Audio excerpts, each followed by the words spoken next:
Tak ada rasa tenteram, walaupun orang laki-laki telah mengganti dasinya sekali sejam. Bagaimanakah agaknya nasib anak-anak yang dicintai? Apakah mereka akan dikerahkan pada masa yang tidak lama lagi untuk membunuh sesama manusia?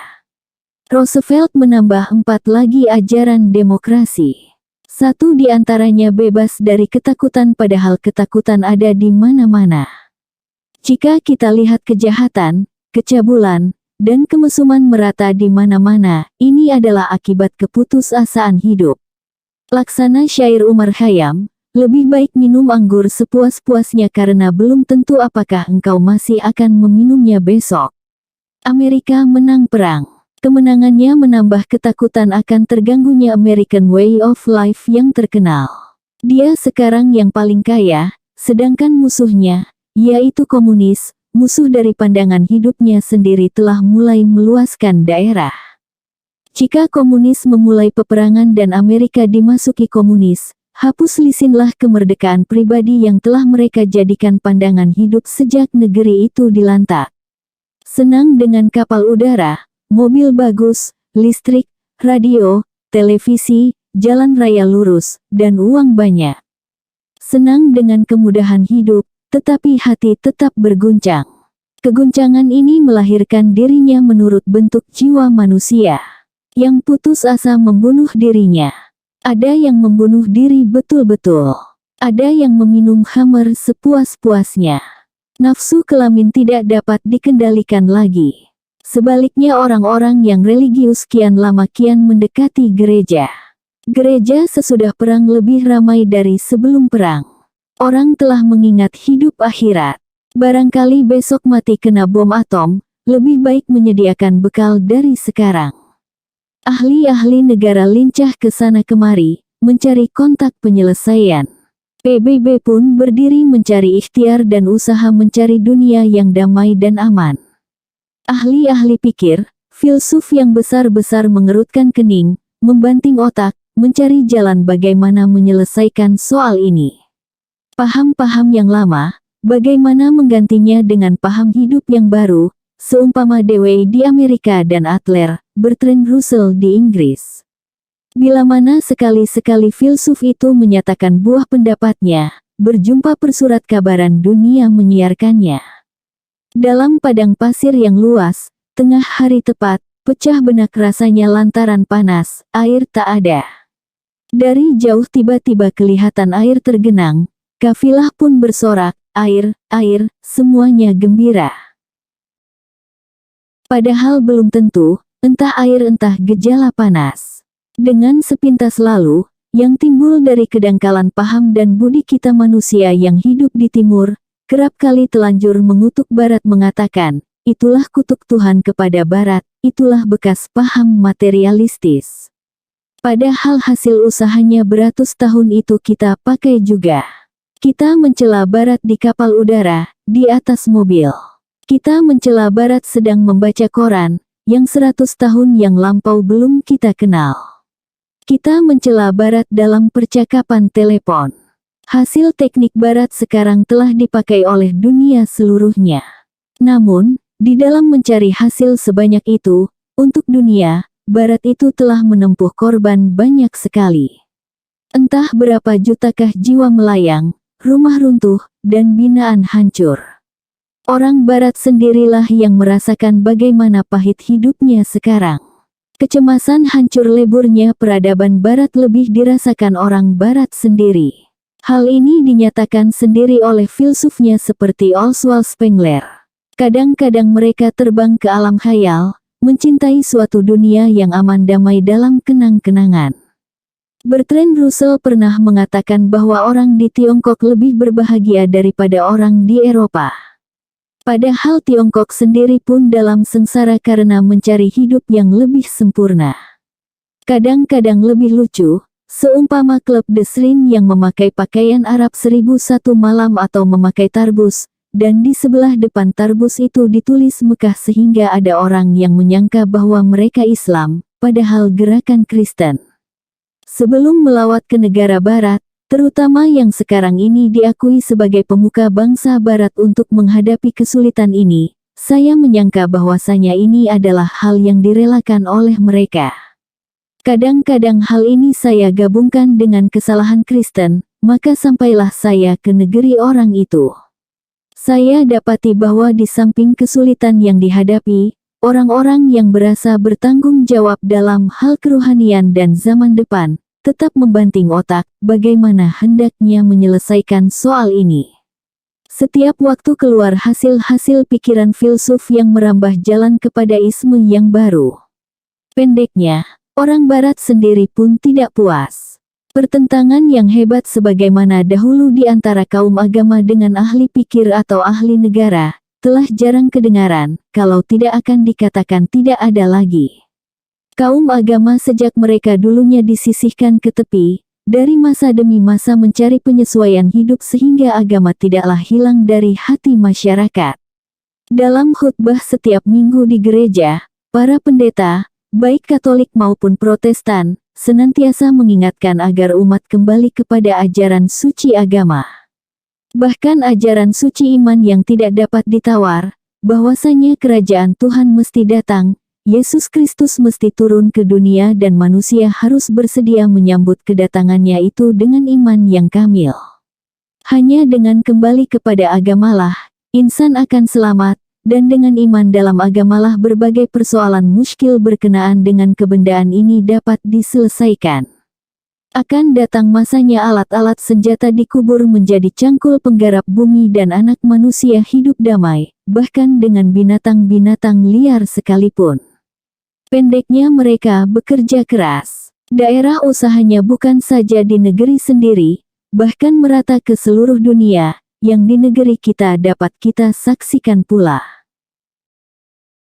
Kaum agama berkeyakinan bahwa berbagai persoalan muskil ini hanya dapat diatasi jika manusia telah kembali kepada agama. Ahli pikir dan filsuf pada masa-masa akhir ini pun tidaklah membantah dan mencemoohkan seruan itu lagi. Kembali kepada agama adalah salah satu syarat untuk penyelesaian ini, di samping penyelesaian masalah ekonomi, produksi, konsumsi, dan distribusi. Meratakan keadilan sosial sehingga setiap warga merasakan nikmat hidup dengan tidak ada pertentangan si mampu dengan si miskin. Tampak kerja sama ahli pikir dengan ahli agama. Sejak revolusi pikiran permulaan itu telah dipisahkan di antara urusan agama dengan urusan gereja. Perpisahan itu bukanlah berarti pemisahan agama. Setiap orang beragama.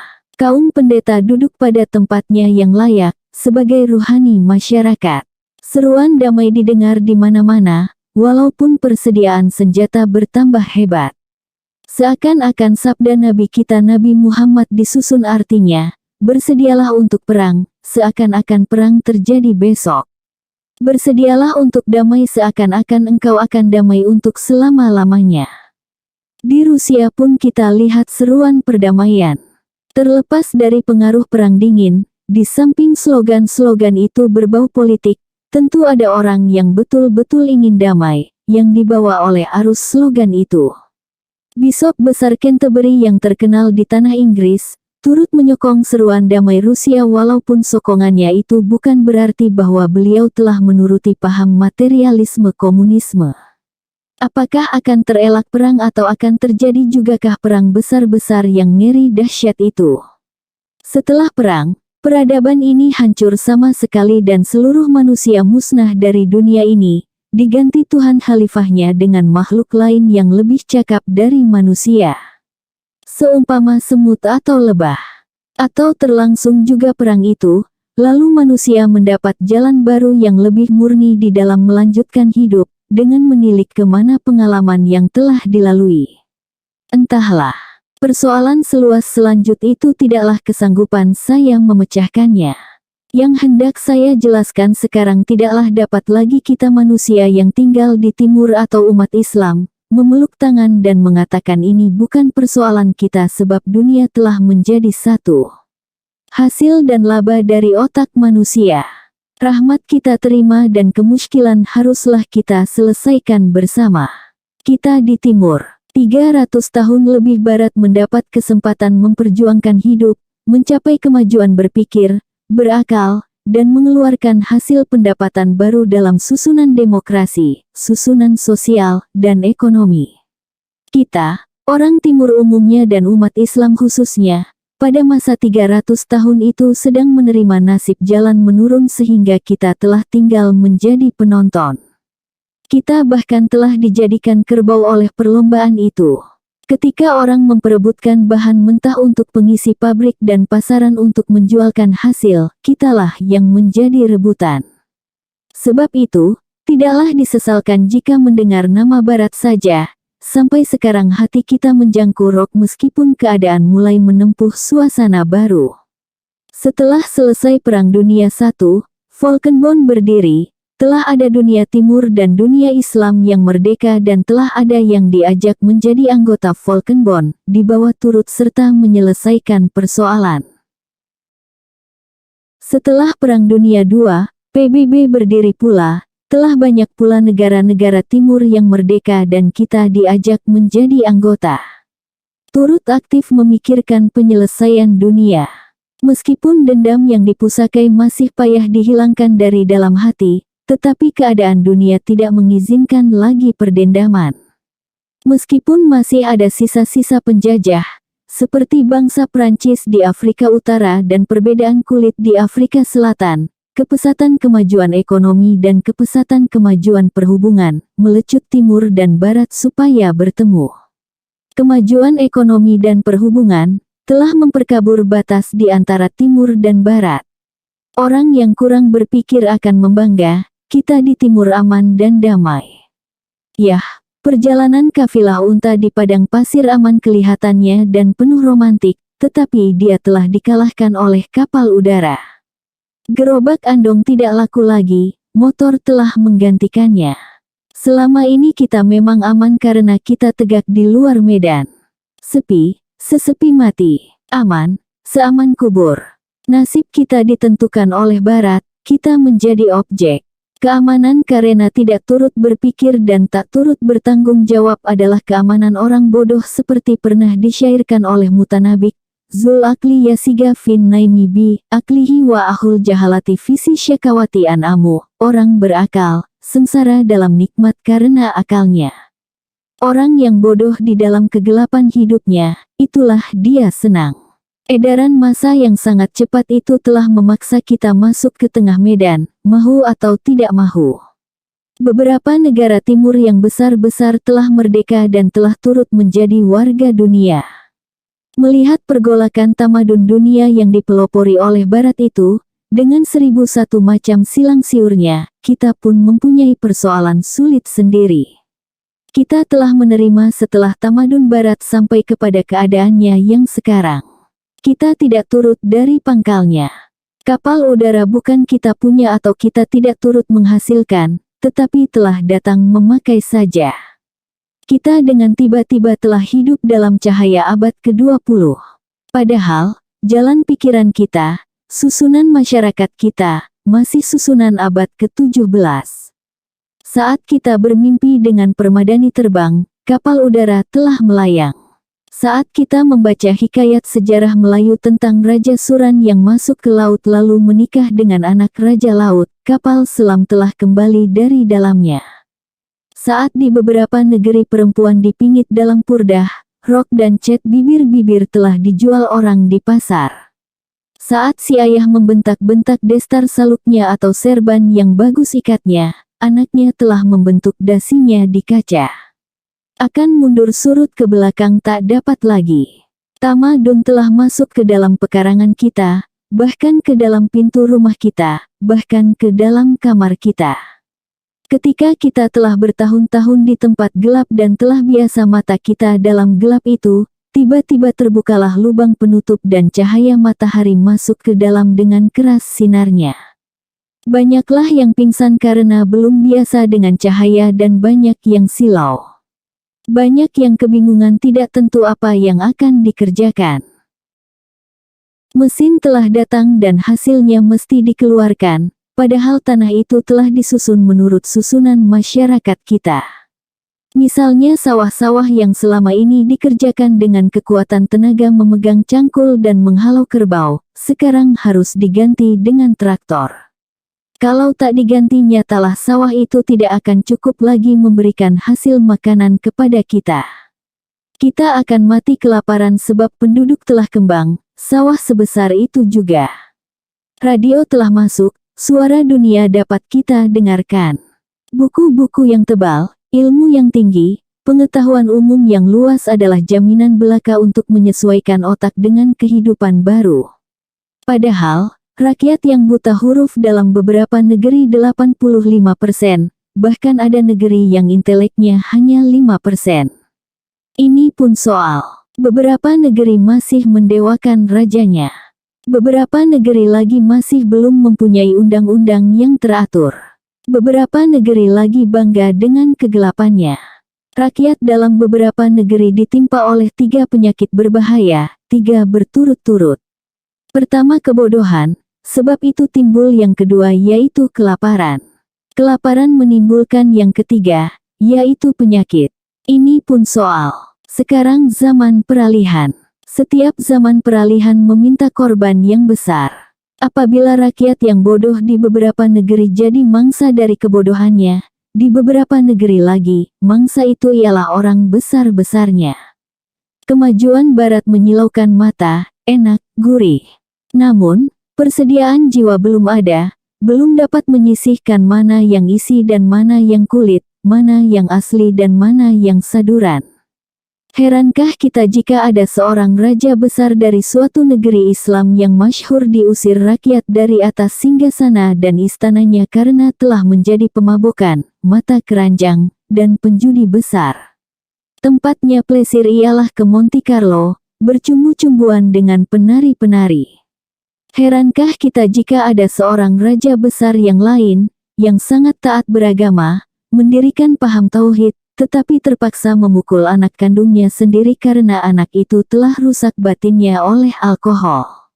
Herankah kita jika ada raja Islam yang lain, tidak dapat lagi mengendalikan isi istananya sehingga seorang adiknya perempuan telah bersuami orang Amerika. Perempuan-perempuan itu pun telah silau melihat barat. Ini pun soal. Seterusnya, herankah kita jikalau dalam beberapa negara yang baru merdeka, orang-orang besarnya telah merasa enak makan korupsi, untuk mencukupkan kemewahan hidup, meniru kulit barat. Herankah kita jika kita melihat di satu jalan terdapat sebuah rumah besar yang indah, mewah, piknik hari Minggu ke Cilincing, sedangkan di dekat rumah itu ada pondok-pondok tempat tinggal rakyat yang pucat lesi karena bodoh, karena lapar, dan karena sakit. Herankah kita jika di satu tempat, misalnya di halaman panggung bioskop, melihat pemuda-pemuda, laki-laki perempuan sambil melagak-lagak, sedangkan di tempat itu juga beratus-ratus orang yang belum pandai melekatkan sepatu.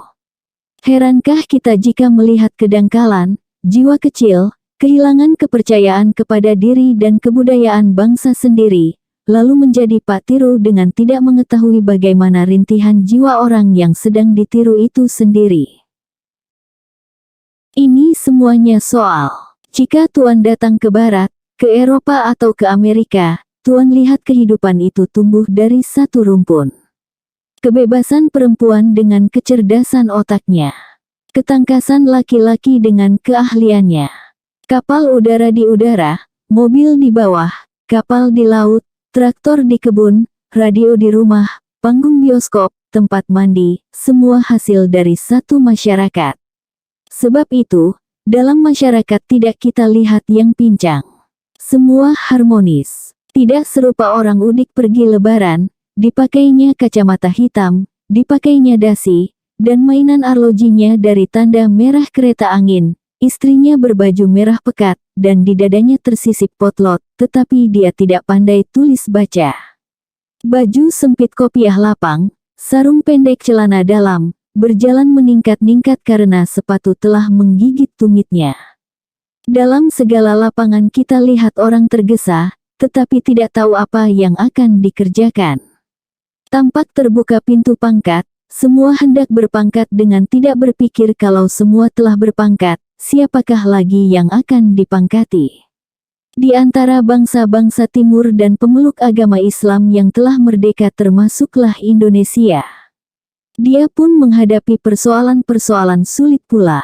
Persoalan-persoalan besar ini, akibat kemerdekaan dan akibat tamadun dunia tumbuh sekarang di timur.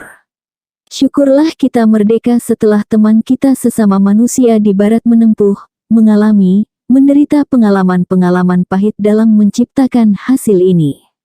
Tamadun barat adalah satu keseluruhannya, yang mananya yang kita ambil dan yang mananya yang akan kita tinggalkan. Perlukah kita mudiki lebih dahulu sejarah yang mereka tempuh? Lalu kita mulai mengaji dari alif dan mulai pula membilang dari angka 1. Dalam masa yang singkat, kita menghadapi revolusi-revolusi yang besar dalam segala lapangan. Jenderal Najib dengan meriam menyuruh Raja Farouk turun dari atas tahta kerajaannya, sebab raja itulah penghalang besar dari perubahan-perubahan yang hendak dilaksanakan. Semasa Farouk, demokrasi barat telah mulai dicontoh, tetapi bukan oleh rakyat melainkan oleh golongan pasa dan bey, di bawah naungan raja. Susunan feodal dihapus bersih oleh Najib, didenda, walaupun diri Najib sendiri, kalau masih memakai titel pasa dan bey. Tanah-tanah yang selama ini dikuasai oleh 12% penduduk, sedangkan yang 88% dijadikan budak, sekarang telah dibagi-bagikan. Terdahulu lama dari Najib adalah revolusi Kemal Ataturk. Pengalaman dalam beberapa kegagalan Ataturk, yang mencoba merevolusikan pengaruh agama dari Turki, dijadikan pelajaran oleh Najib. Mossadegh merevolusikan pula kekayaan minyak di negerinya. Minyak yang selama ini menjadi kekayaan Inggris, orang Iran hanya dijadikan saksi. Pakistan menegakkan sebuah negara demokrasi dengan dasar filsafat ajaran Islam.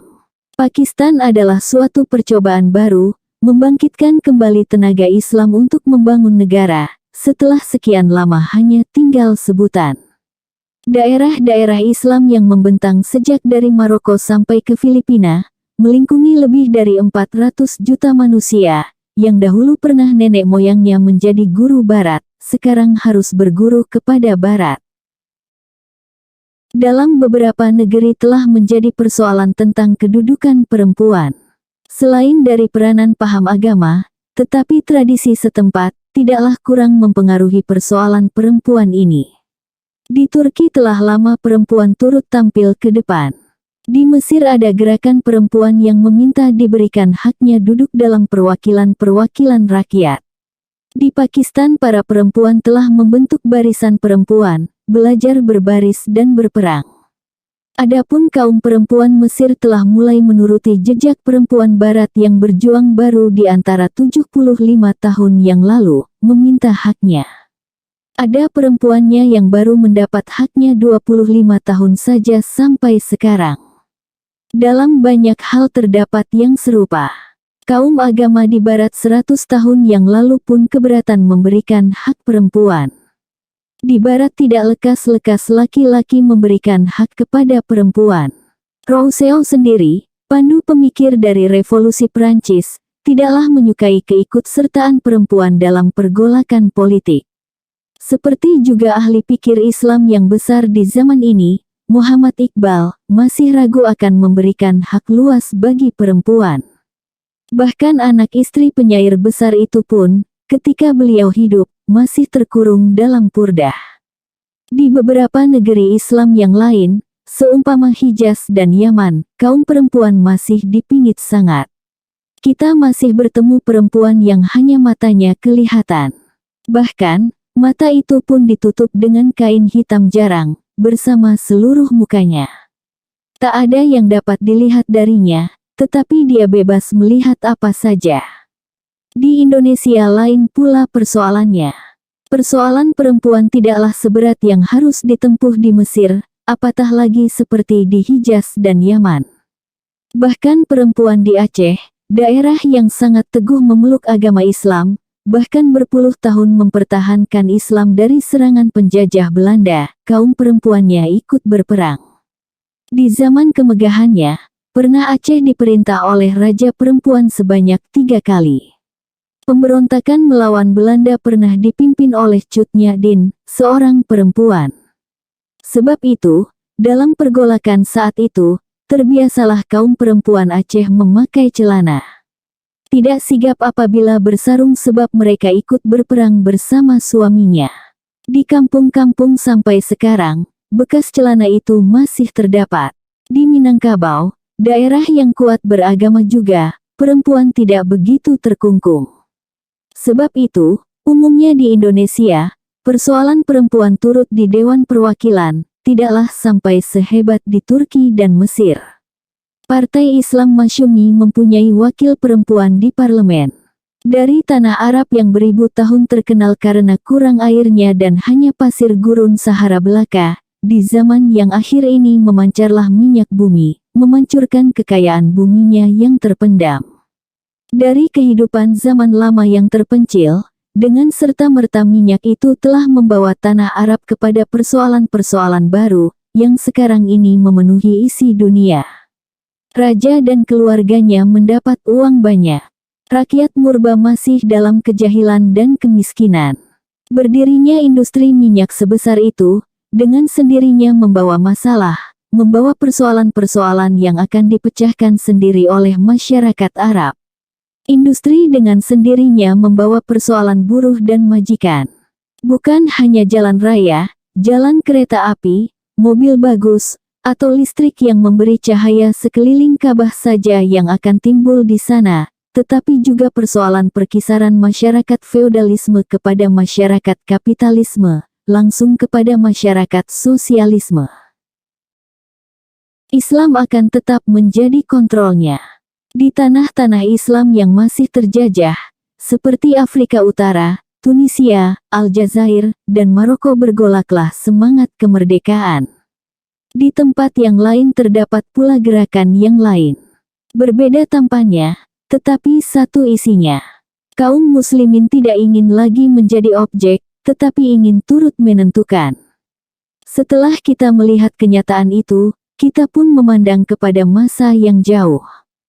Kesulitan atas peralihan timur akan kita atasi dan persoalan itu nanti akan berubah dengan evolusinya sendiri. Kita pun memandang sekarang, apatah agaknya kewajiban Timur dalam menyempurnakan kemajuan yang telah diusahakan oleh Barat, dengan memberikan berjuta korban dalam sekian ratus tahun lamanya. Adakah kita hanya enak memakan hasilnya dan tidak peduli untuk memperbaiki kekurangannya? Apakah kita akan menjadi Tufaili, yang hanya tahu dilaba dan tidak berani merasakan apa yang dirasakan orang lain? Terutama teman kita. Tamadun Barat telah diterima faedahnya sekarang.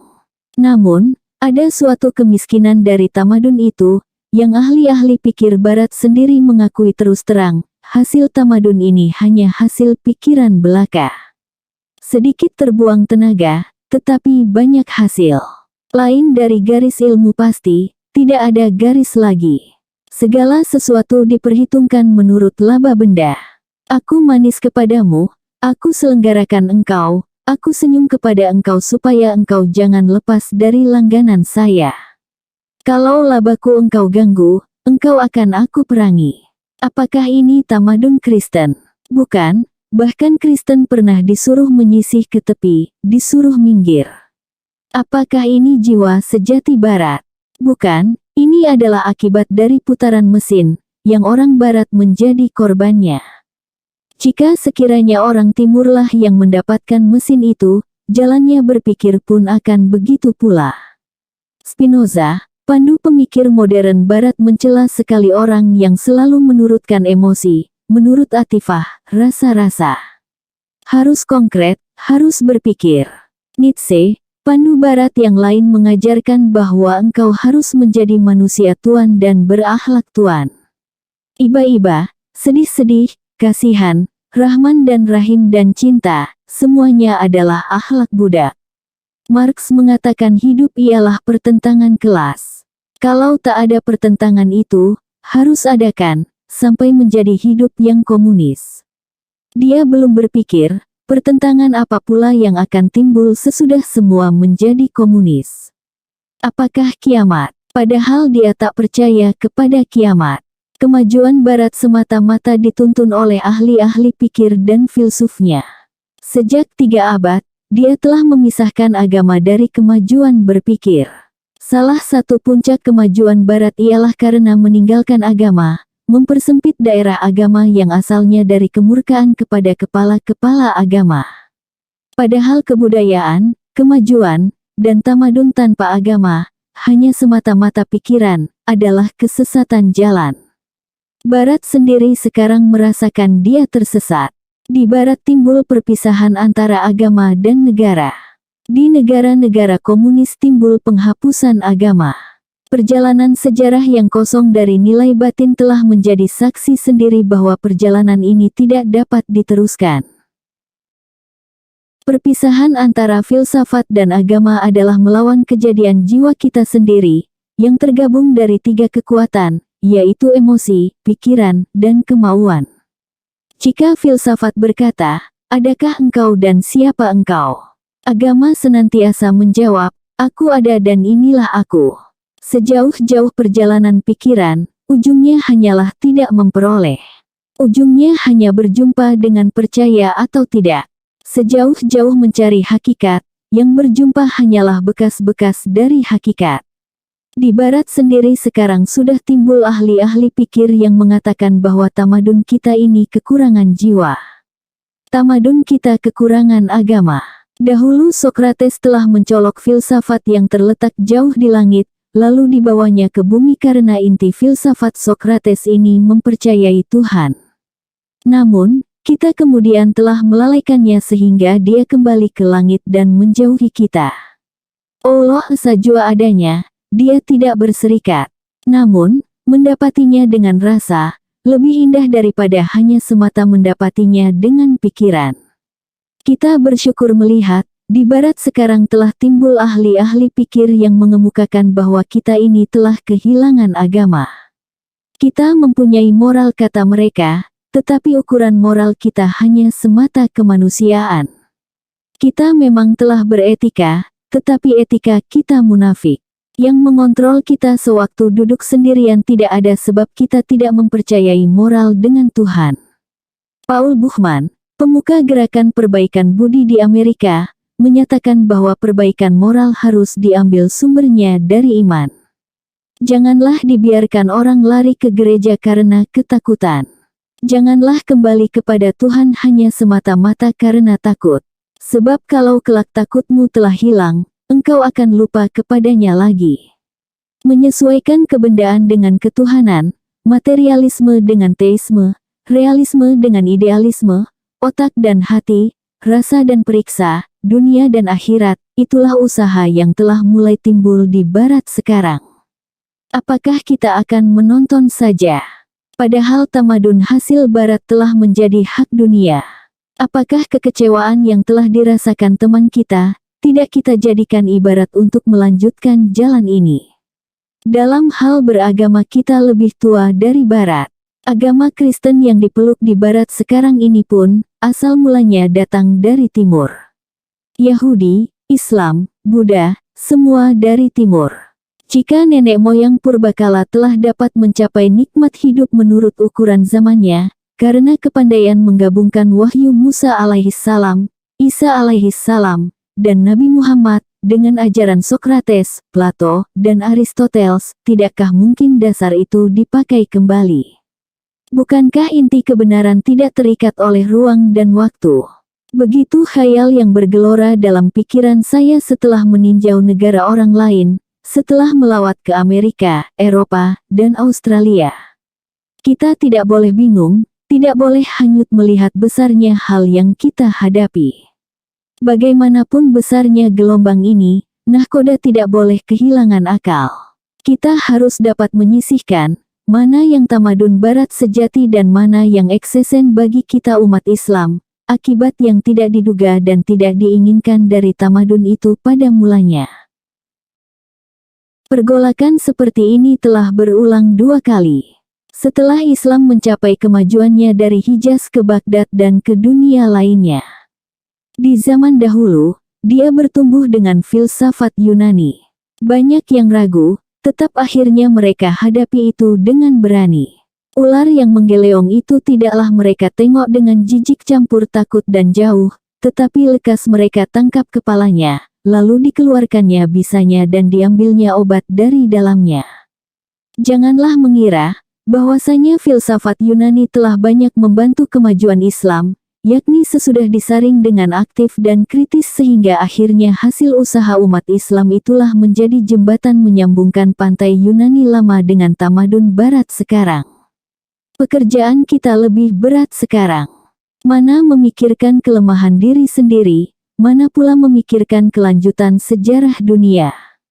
Oswald Spengler pernah meramalkan bahwa tamadun Barat akan runtuh. Mendengar kata-kata itu kita agak ngeri. Kita tidak ingin Barat runtuh. Persoalan keruntuhan tidak ada di sini. Yang lebih tepat dalam keyakinan kita ialah bahwa Barat telah menyambung usaha kemanusiaan 5.000 tahun dan sekarang telah memberikan tangan demi tangan kepada dunia baru. Dunia yang tidak akan ada batas-batas sempitnya lagi. Banyak kesulitan yang kita hadapi. Banyak muskil yang ada di hadapan hidup kita, di Barat dan di Timur. Orang Barat menyusahkan, kemana ujung dari perjalanan ini? Orang Timur susah, bagaimana cara menyambut hidup baru ini? Sementara itu, dunia, mau atau tidak mau, semakin hari semakin kecil. Manusia, mau tak mau semakin hari disuruh berpikir luas. Dunia telah kecil dan batas bangsa telah mulai hilang. Meskipun masih ada, batas itu tujuannya hanya perlombaan menuju kedamaian kemanusiaan. Oleh karena itu, tinggal lagi satu persoalan, yang karena nafsu kebendaan kerap kali kita lupakan, padahal dialah yang lebih penting, yaitu mendekatkan hubungan bumi dengan langit. Dengan demikian tidak ada lagi sempadan, tidak ada lagi perantaraan, di antara bumi dengan langit.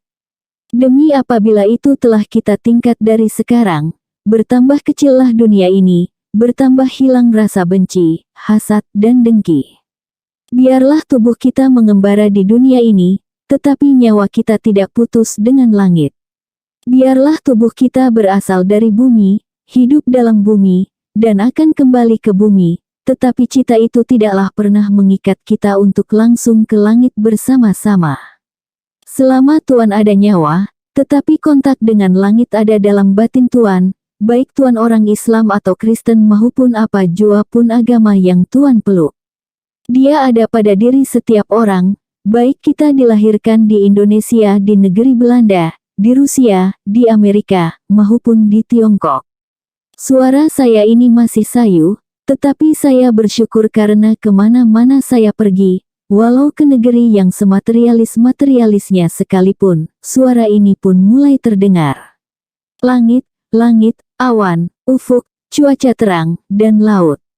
Manusia dan deru mesin kapal udara, melayang jauh dan jauh di udara lautan teduh, lautan damai Pasifik, di antara pulau Hawaii dan pulau Kanton, di sanalah kumpulan dari pikiran, cita-cita, angan-angan ini terbayang dalam ingatanku ketika pesawat Clipper 2 tingkat hendak membawa saya pulang kembali ke tanah airku.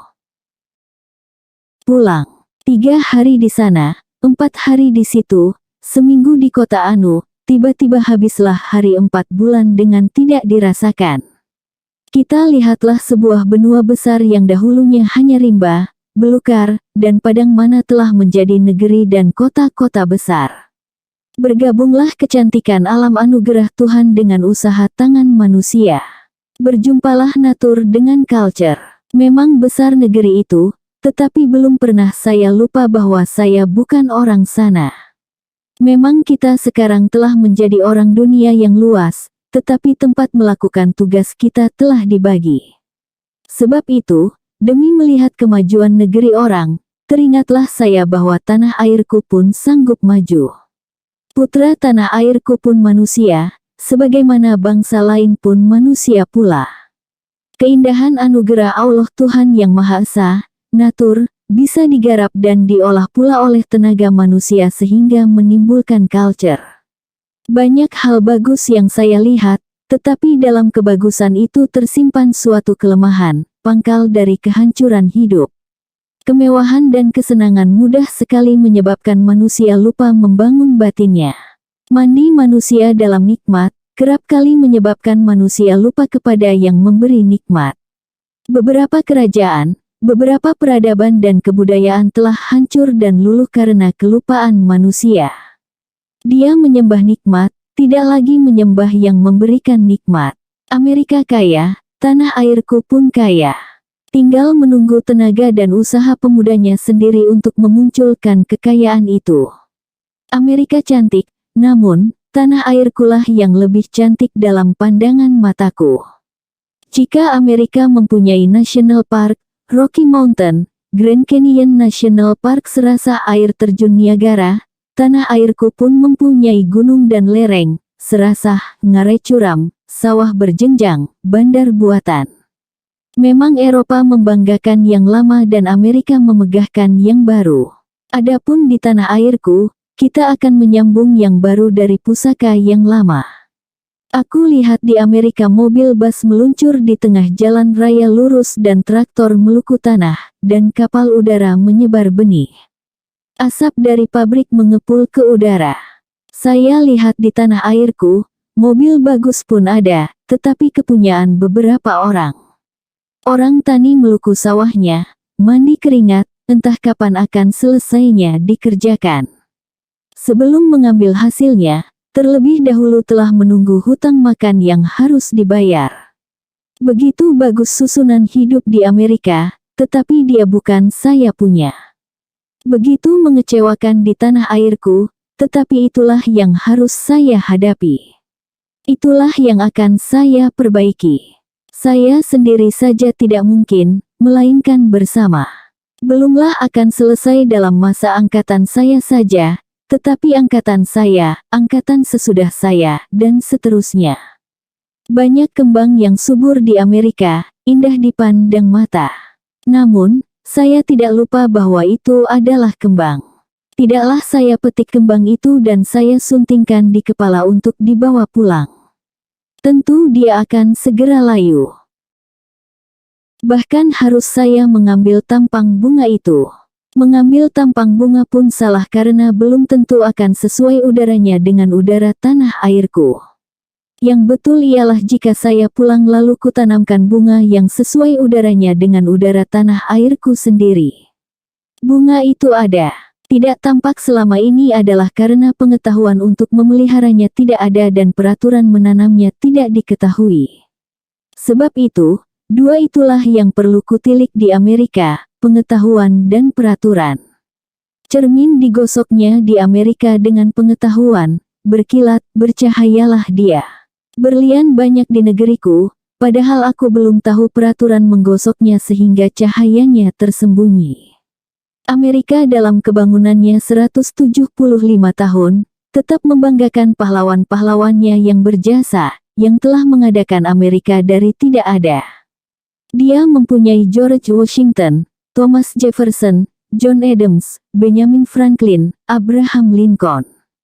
Setiap orang Amerika, laki-laki dan perempuan, tua apalagi muda, mengingat jasa mereka dan mengambil inspirasi dari perjuangan mereka.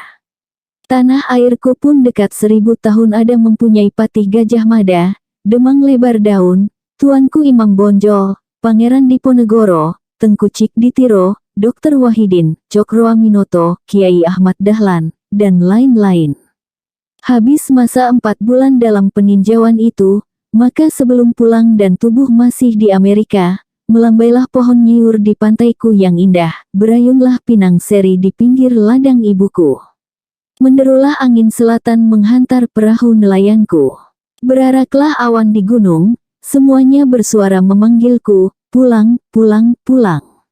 Baik, Ibu, ini putramu akan pulang kembali ke dalam haribaanmu, berjuang menyelesaikan soal hidup di bawah ruangan matamu. Ini aku, pondok burukku, yang angin malam menderu dari celah dindingku jarang lebih ku teringat dari bangunan pencakar langit sebab di rumah itulah aku dilahirkan. Nasi putih, sambal lada, ikan asin telur terubuk, lebih ku teringat dari breakfast, lunch, dinner mentega dan roti panggang, sebab dengan itulah aku dibesarkan. Gadis kampungku, memikul perian pulang mandi di remang subuh, merah pipinya di dekat telekung, lebih cantik di mataku dari gelak rahai, bahu terbuka, alis diraut, bibir dicat, gadis kampungku anak mamaku. Pulauku berderet, selaksa pulau, gunungku menjulang, menghembuskan api, menghempas serasah di ngaraiku indah. Aku menunggu putraku, pulanglah. Akan engkau pengapakan daku, terserah padamu. Saudara Merali Sastroamijoyo, yang dahulu ketika saya mulai datang ke Washington telah mengadakan jamuan makan, mengundang saya bersama rombongan yang bersama datang dengan saya. Sehari sebelum saya pulang ini, belumlah merasa puas kalau sekiranya pulangnya belum makan jamuannya pula. Nyonya Ali dan anaknya, putra dan putri telah menyambut kami dengan baik di rumah kedutaan besar yang permai dan yang layak bagi kediaman duta besar dari suatu negara merdeka. Kepada keluarga Merali, saya ucapkan terima kasih. Sehabis jamuan itu, saya pun kembali ke hotel tempat saya menginap. Datanglah pemuda-pemuda yang menjadi pegawai kedutaan besar itu, dikepalai oleh Ardi, Hamdan, Suraja, dan lain-lain, mengadakan pula malam gembira. Kenang-kenangan perpisahan. Ardi berkata, meskipun kami jauh dari tanah air dan pada lahirnya kami telah hidup secara Amerika, bergaul dengan gadis-gadis Amerika, tetapi setinggi-tinggi terbang bangau, tidaklah dia lupa akan kubangan.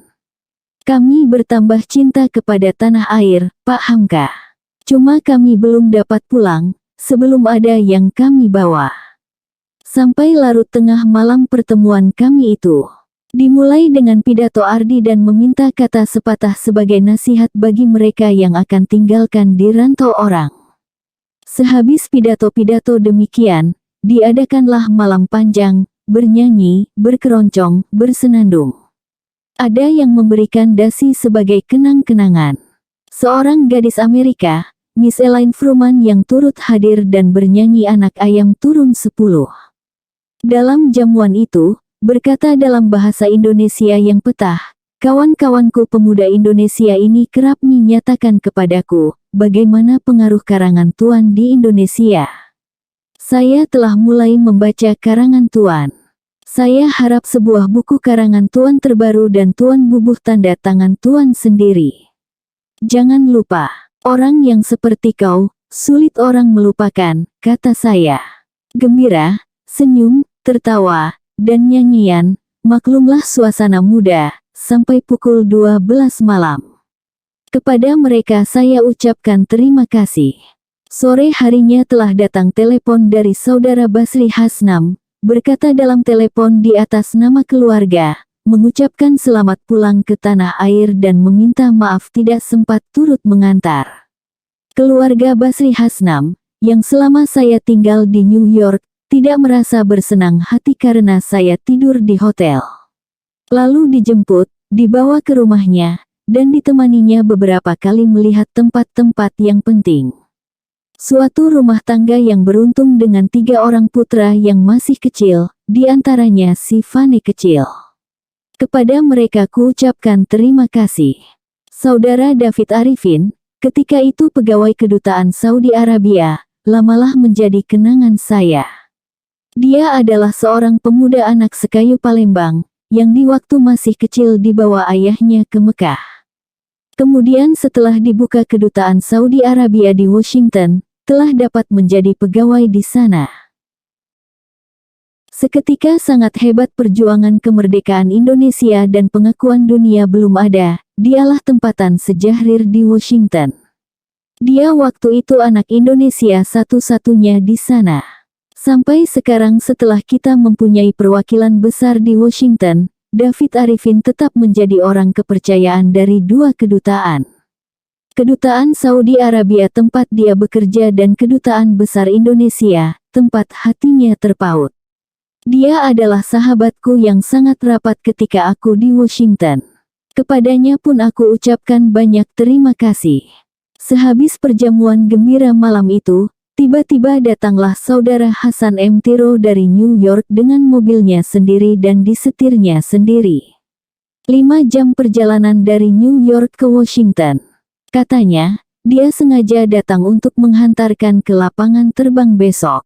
Alangkah baik budinya pemuda keturunan Tengkucik di Tiro ini. Dia adalah pegawai konsulat di New York, di bagian penerangan, sambil belajar di University of Columbia. Kepadanya kuucapkan terima kasih.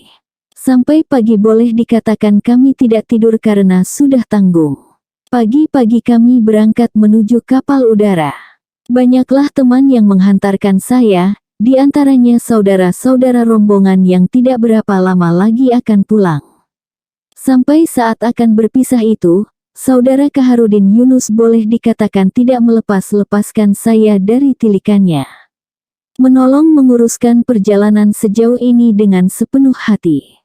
Saudara Yunus tidaklah dapat saya lupakan selamanya. Saya kebingungan. Bagaimana agar saya mendapat hasil yang memuaskan dalam perjalanan 4 bulan ini, sedangkan saya tidak pandai bahasa Inggris. Setelah 10 hari saya berada di Washington, saudara itu pun datang dari New York, menyatakan bahwa dia telah bersedia menemani saya dalam perjalanan ini. Sejak dari awal melangkah sampai kelak berpisah di Washington pula. Bagaimana saya mesti menyusun terima kasih kepadanya.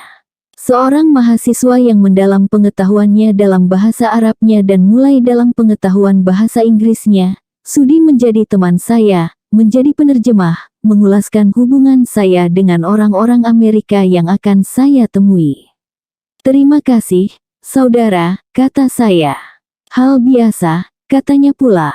Sebab dalam perjalanan ini bukan saudara saja yang akan mendapat faedah dari saya pun akan mendapat faedah pula. Saya akan menjalani Amerika yang belum terjalani, menjadi mudah karena dengan saudara. Ongkos saya pun akan dibayar oleh Departemen Luar Negeri. Jadi, perjalanan ini adalah kepentingan saya. Saya mengerti itu, kata saya. Saudara pun mendapat faedah banyak sekali dalam perjalanan ini. Jadi adalah kepentingan saudara sendiri di dalam menyudahkan buku disertasi yang sedang saudara siapkan dan saudara sebagai pemuda yang jujur, akan mengucapkan terima kasih pula kepada saya, itu adalah soal saudara sendiri. Namun, soal saya ialah berterima kasih kepada saudara karena dengan saudaralah saya banyak mendapat hasil dalam perjalanan ini. Sampai akan berangkat tanggal 20 Desember tahun 1952, hari Sabtu, saudara Kaharudin Yunus telah melakukan apa yang dinamakannya kewajibannya dengan sebaik-baiknya. Namun, saya tetap berterima kasih. Asyikurak, kata saya. Lasikrak lil wajib, kata Yunus. Wa syukru ilaika, wajiban alaya aidan, kata saya tersenyum. Banyaklah teman lain lagi untuk saya menyampaikan terima kasih. Saudara Ishak Zubir, Max Maramis dan istri, dan lain-lain. Semua telah menolong memudahkan perjalanan saya. Pukul 8 pagi tanggal 20, hari Sabtu, terbanglah saya di udara Amerika, menuju San Francisco. Mulailah seorang diri, di antara orang Amerika banyak. Mulailah dipergunakan bahasa Inggris sekadar yang telah didapat dalam perjalanan 4 bulan, dengan tidak ada perantaraan.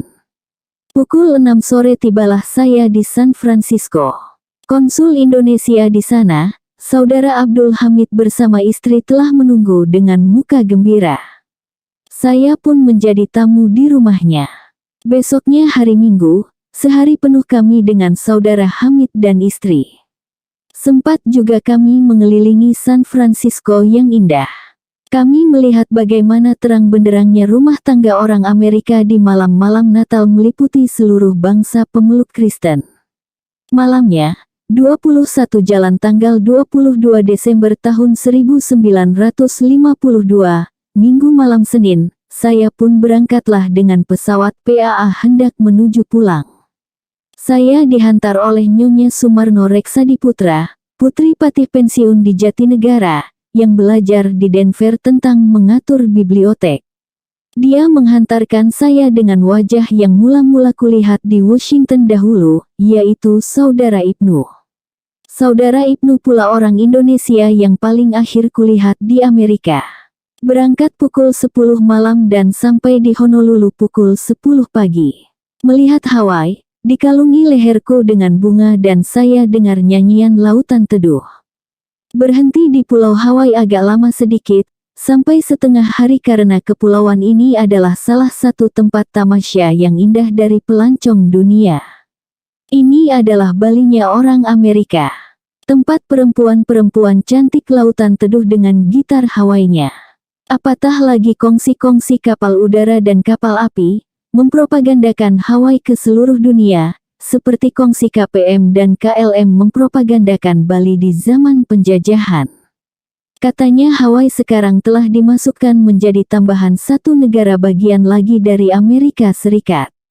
Namun, bagaimana yang ada di dalamnya sendiri dari suatu bangsa yang berkebudayaan sendiri dan berwarna kulit sendiri, tidaklah dapat saya selami hanya dalam setengah hari. Hanya yang tampak, penduduk asli dari negara bagian itu di kantor-kantor, tetap menjadi orang kedua juga. Hanya tidak sampai mencolok mata. Tengah hari, dengan leher berkalung kembang indah, kami berangkat kembali. Kawan saya orang Amerika dan orang Australia telah banyak di kapal udara sehingga how do you do, how are you, thank you, dan lain-lain sekadar untuk bekal menempuh lautan teduh, Australia, dan pulang sudahlah melekat.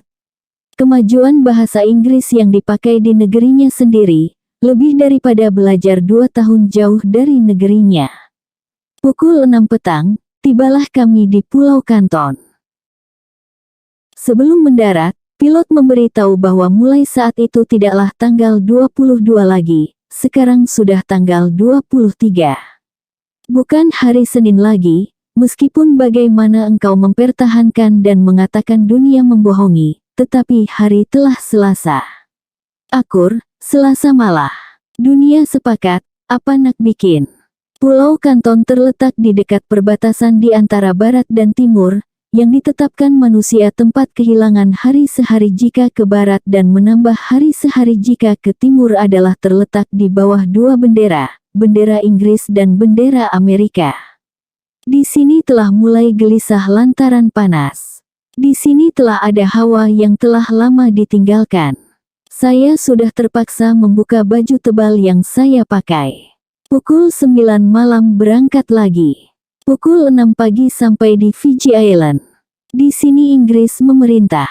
Mulai kita berjumpa orang rambut keriting memakai tombak. Itulah polisi di sana. Diatur sedemikian rupa sehingga kalau ada pelancong datang lekas dapat melihat bahwa sisa Papua masih ada, hanya sudah diperbagus. Pukul 8 berangkat pula dan pukul 10.30 sampailah di Sydney. 10 jam saya sempat keliling-keliling Sydney. Penduduk sedang sangat ramai keluar. Orang semuanya menjinjing bungkusan atau lebih tepat bingkisan, yaitu hadiah Natal yang akan dihantarkan atau telah diterima dari teman sejawat, keluarga, dan ibu bapak.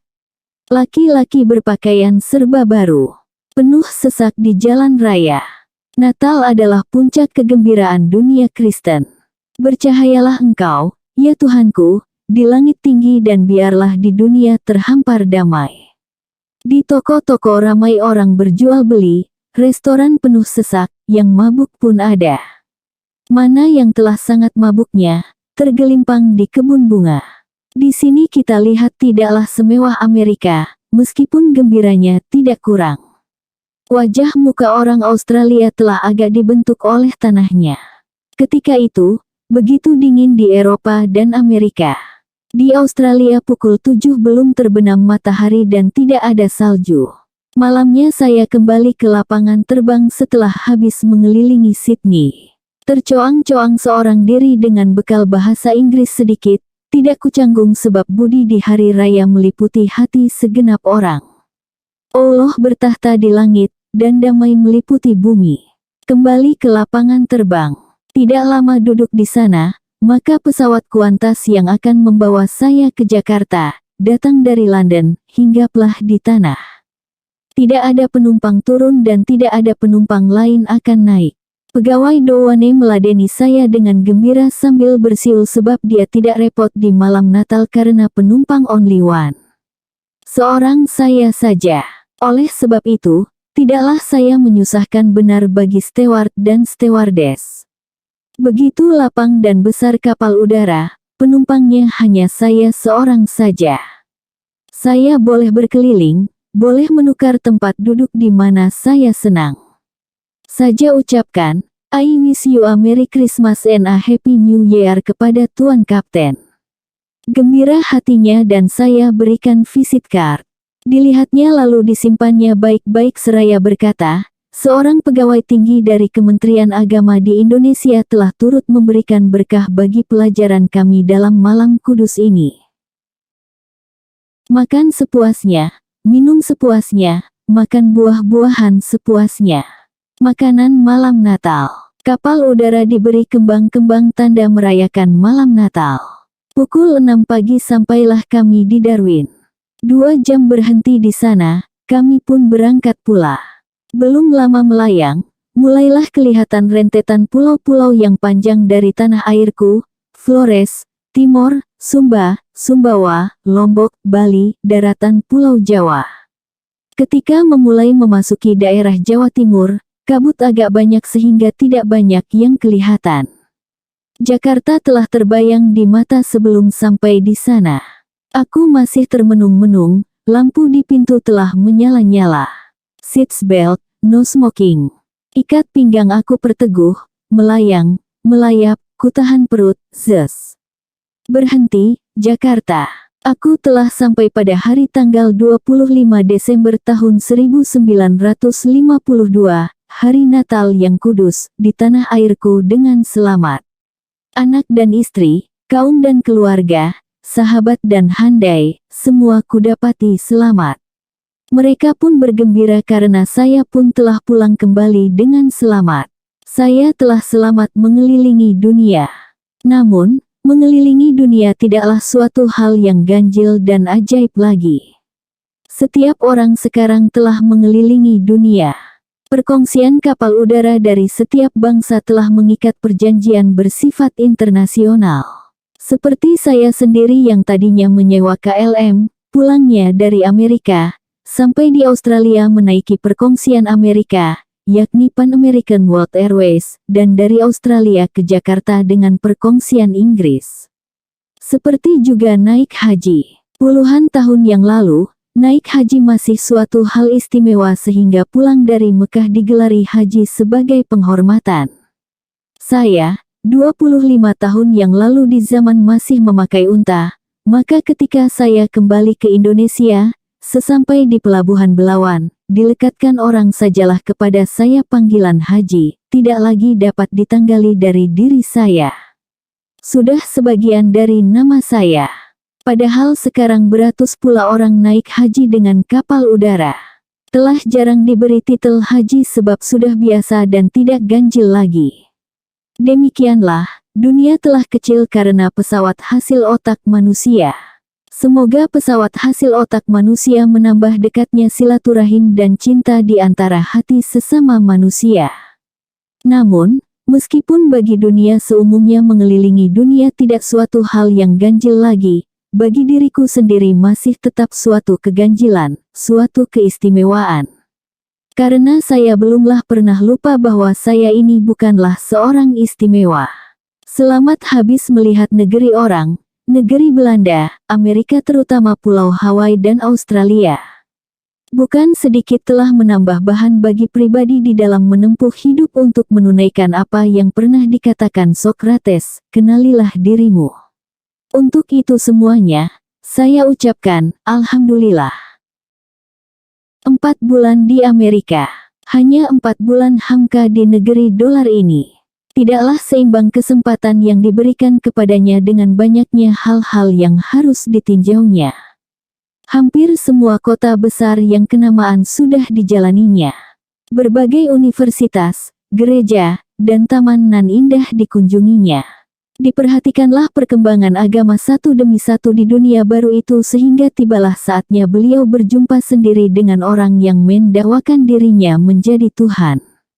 Dilihatnya dari dekat betapa orang memproduseri film di Hollywood dan bagaimana hakikat hidup bintang-bintang film itu pada umumnya. Sebagai salah seorang guru dari Korps Pendidikan Ruhani dalam Angkatan Perang RI, hati Hamka pun tertarik berkunjung ke West Point, tempat pendidikan kadet-kadet militer Amerika Serikat. Di Museum Nasional di Chicago tampaknya Hamka agak lama tertegun di sana, di ruang yang mempamerkan hasil budaya dan seni alam Minangkabau.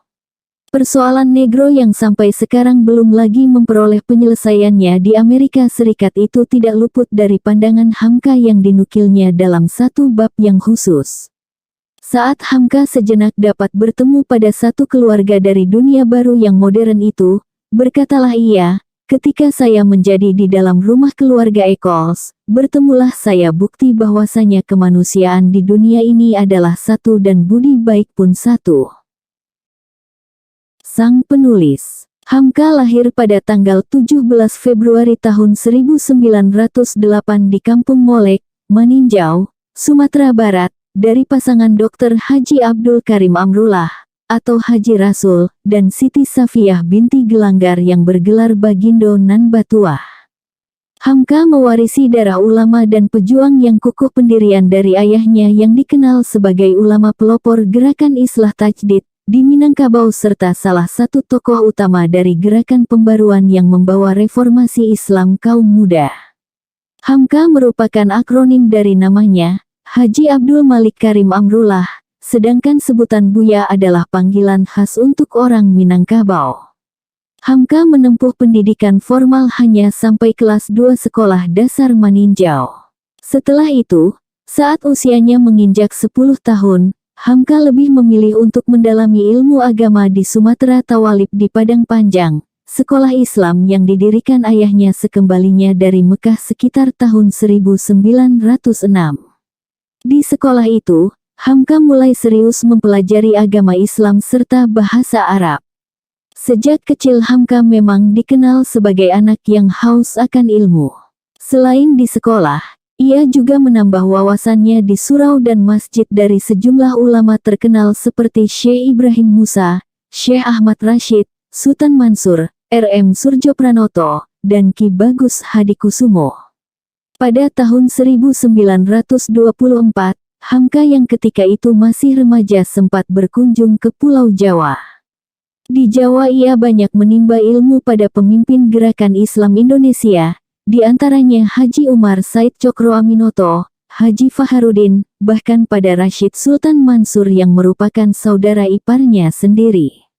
Selanjutnya pada tahun 1927, berbekal ilmu agama yang didapatnya dari berbagai tokoh Islam berpengaruh tadi, Hamka memulai kariernya sebagai guru agama di Perkebunan Tebing Tinggi, Medan.